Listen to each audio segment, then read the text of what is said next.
Welcome to the Grateful Living podcast. Hi, beautiful souls. Welcome back to another episode. I hope you're doing really well. And wherever you're listening from today, I hope that you are having a good day. I was actually sitting on my bed this evening thinking about this and what I wanted to record for this week's episode. And honestly, I had a completely different idea planned, but then I had a conversation that kind of stopped me in my tracks. And it made me realize that perhaps this is the episode I needed to hear right now. And maybe it's the episode you needed to hear too. I don't know about you, but I genuinely cannot believe we're already halfway through the year. It's June. It's halfway and I don't even know when that happened. It feels like yesterday we were all setting intentions, creating vision boards, choosing our words for the year, writing our goals in our journals and promising ourselves that this year would be very different. And if I'm honest, I found myself feeling a little uncomfortable this week. Not because I've done nothing, actually quite the opposite.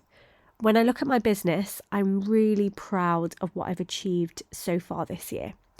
I've launched new offers, I've continued to grow the Grateful Living, I've been developing my coaching work, creating new products, showing up, putting myself out there. I've been building. And for someone who spent a lot of years doubting herself, that's something I'm really genuinely proud of. But then I had a conversation with my fitness coach, who also happens to be my cousin. And let's just say there is absolutely nowhere to hide when family is holding you accountable, because they know you. They know your patterns, they know when you're talking rubbish. And during our conversation, she reflected something back to me that I didn't really want to hear. She reminded me of the goals I'd set at the beginning of the year, not just the business goals, the health goals, the lifestyle and wellbeing goals, the version of myself that I said I wanted to become. And as we spoke, I realized something. Whilst I've been incredibly focused on growing my business, I haven't been showing the same level of commitment to myself. And that was a hard pill to swallow, because this is literally the work I do. I talk to my clients all the time about self-care, about nervous system regulation, about embodiment, about becoming the version of you you're trying to create. And yet somehow, over the last few months, I've been allowing myself to make excuses. The same excuses I would lovingly challenge a client on. Like, I don't have time, I've got too much going on, I'll start next week, I'll focus on it when things calm down. But here's the truth. Things don't magically calm down. Life doesn't suddenly create space for us. We have to choose ourselves.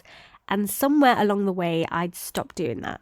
I've been cramming my schedule, overbooking clients, working on projects, building offers, doing all of the things, but not always giving myself enough time before clients, not creating space to pour into my cup first, not always prioritizing my own health. And I've started to feel the effects of that, physically, mentally, emotionally. I've noticed myself feeling less confident in certain ways. I've noticed that I've not been moving my body as consistently as I would like. I've noticed that my energy isn't where I want it to be. And if I'm being really honest, I've noticed myself becoming more self-conscious, because whether we like it or not, when we don't feel good about ourselves, it can start impacting other areas of our lives. It can impact how confidently we show up online, how visible we're willing to be, how we carry ourselves, how we feel in our clothes, how we even interact with the world. And this isn't about weight. It's not about shrinking ourselves. It's not about chasing perfection. It's about integrity. It's about being able to say, I am taking care of myself. Because the truth is, I don't want to build a beautiful business whilst neglecting my well-being. I don't want success in one area of my life and disconnection in another. I don't want to spend years creating a life that looks good on paper whilst feeling exhausted living it. And that conversation got me thinking about something I teach all the time, which is future self-work. One of the questions I often ask my clients is, what would your future self do?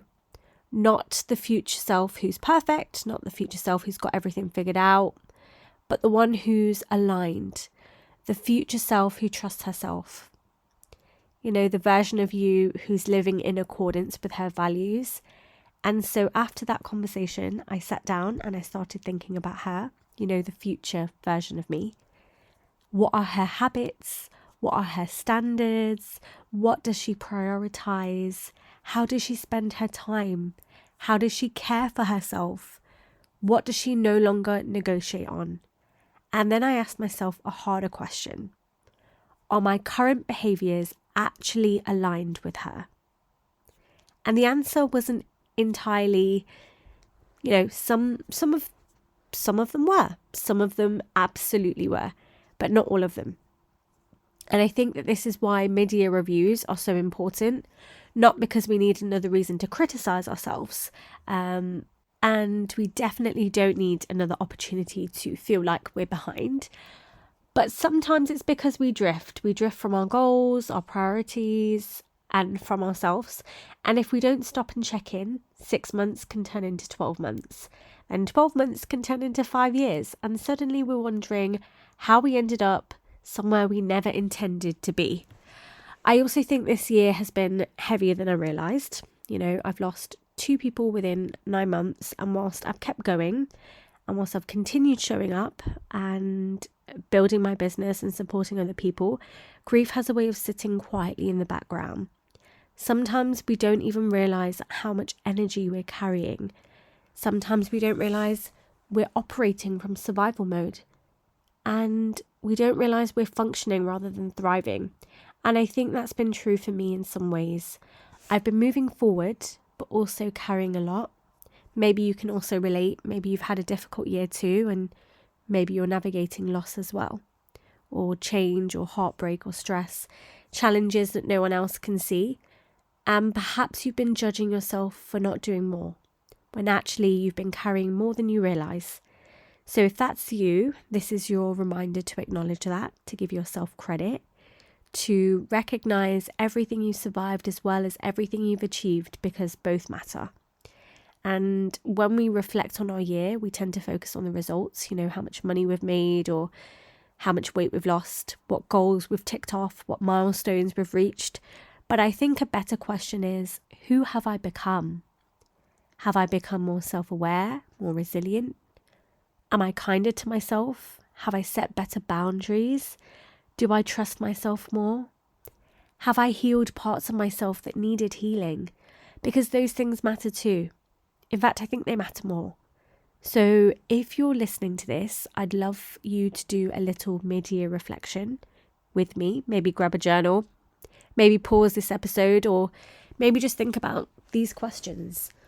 What are you proud of? What has gone well this year? What challenges have you overcome? What have you learned about yourself? What feels aligned? What doesn't? Where are you making excuses? Where have you abandoned yourself?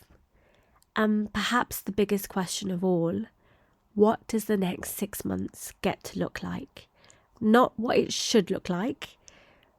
What gets to happen? What do you want to create? How do you want to feel? What would make you proud by this December? Not perfect, not finished, proud. Because here's what I've realised. I don't need a completely different life. I need deeper alignment with the one I'm already creating. I don't need another goal. I need to honour the goals I already have. I don't need more information. I need more implementation. I don't need to become someone else. I simply need to return home to myself. And maybe that's what this season is really about. Not reinvention, reconnection. Reconnecting with your values, your vision, your well-being, your joy. Because one thing I've also realised is that somewhere along the way, I prioritise productivity over joy. And I don't really want to do that anymore. I don't want to spend my life constantly chasing the next thing. I want to enjoy the life I'm building now.